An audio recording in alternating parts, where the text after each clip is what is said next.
қолайсыз жабы тектес жылқыға жетпейді олар қайткенмен.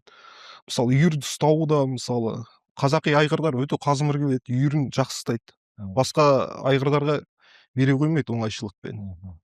Ал мысалы ағылшын текті дейді, рысак дейді, оларды қорада ұстап, қорада көбейтетін мол ғой негізі, қорада. Қолтумалар ғой. Иә, қолтума, стойловое содержание дейді ғой.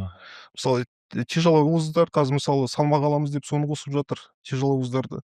Тяжеловоздар енді үйір ұстағанға нашарлау болып келеді. Содан кейін ол тяжеловоздың еті тарамыс болады да, жегенге сүйсініп жей алмайсың тяжеловоздың етін. Қазақи малдың етін жегенде сүйсінесің ғой, жан дүниеңе жағады қазақтың еті. Шынымен ана үйірге кейде бір атқа мініп келе жатқан кез көрген кезде қазақи айғырлар алыстан кісінеп мініп келе жатқан аттың артынан қуып бір рет қашқанбыз, 3-4 жігіт болып.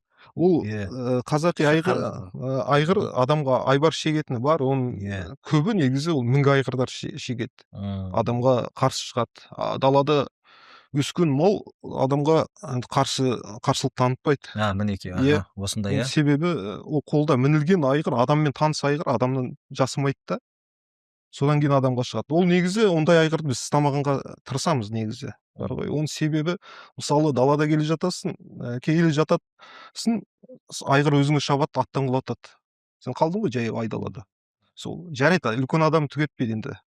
Нететін шығар, қорғанатын шығар айғырдан. Ал бала келе жатса, ат үстінде, баланы құлатып таптап тастаса, оқыс қой ол.